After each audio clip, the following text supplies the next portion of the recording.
Hello everyone, we're back with chess pattern number 8. It's the Fianchetto Destroyer, so extremely common pattern actually, and yeah, one you should definitely be aware of. It's a very common attacking pattern. So the point of the Fianchetto Destroyer is that this bishop zooms to h6 and tries to capture the g7 bishop and take it out. After the king takes, the dark squares around the king become super weak and white tries to attack and win. So let's see one thing to remember. So one thing to remember, it's all about the king. And why do I mention this? Because actually it's very important not to do this when you're castled on the same side. Usually I see many players, like I would say even 2000, well maybe not 2000, like 1800s club players, strong club players, they when the king is on g1 and the opponent's king is on g8, so basically they're castled on the same side, they go for this kind of pattern. And when you're not castled on opposite sides, in general it's not such a great idea to do this kind of pattern, because you really have no fruitful attack. So yeah, try to avoid that when you castle on the same side. And yeah, let's go to the how the pattern plays out section. So quite simply, you just take the bishop and expose the enemy king. Sample game number 1. Binga binga, we have Karthikeyan, a very strong Indian grandmaster, against Kuzubov.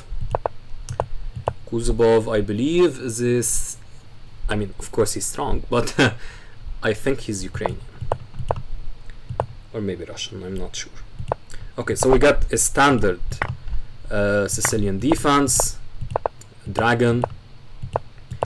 And this capture is also quite common, by the way, in the dragon. Maybe potentially grounds for another pattern. And here we got, oh...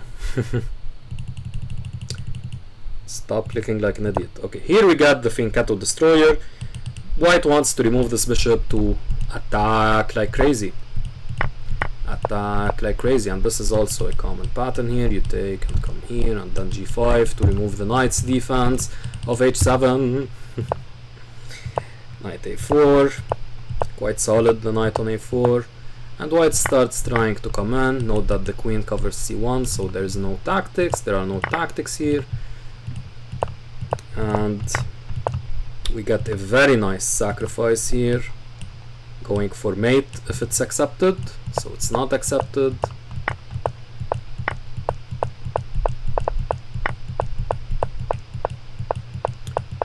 And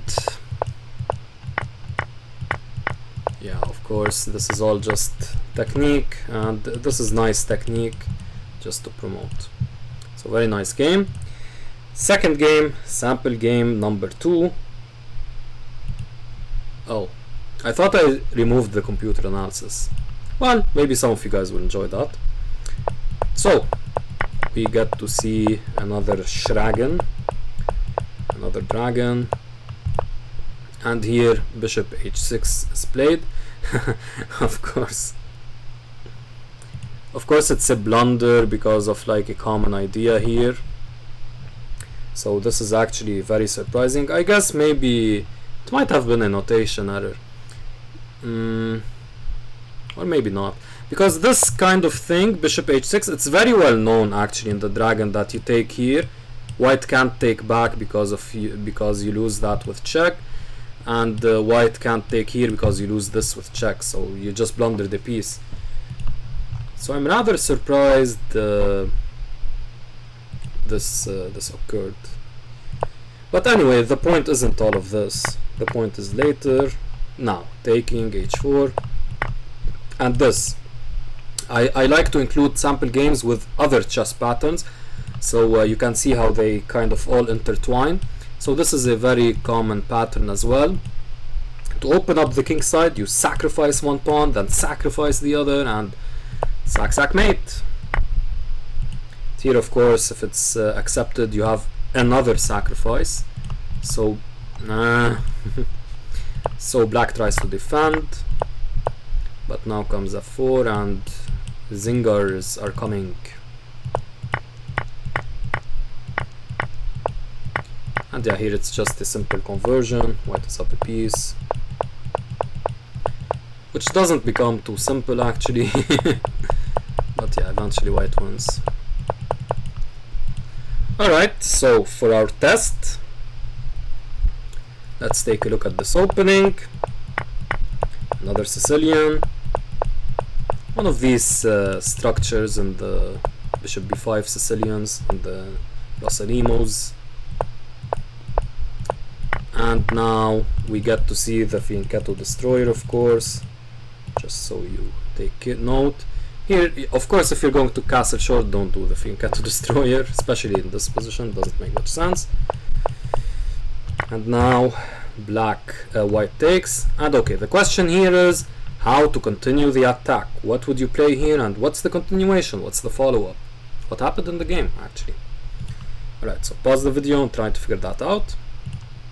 Okay, so the answer shall be revealed. And actually I noticed I need to add an empty chapter so that the screen capture works. Okay, now it's working.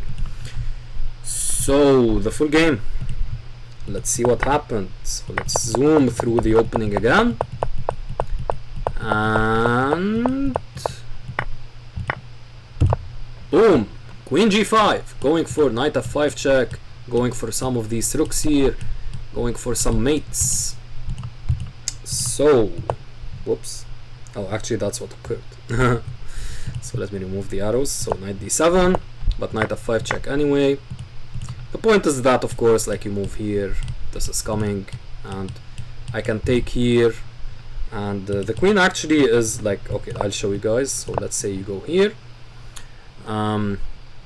takes, like you can't capture here because of this, so just a note. And if bishop f5, okay, so black seems to be crashing through here, but of course white is just a bit faster, actually maybe even just one tempo.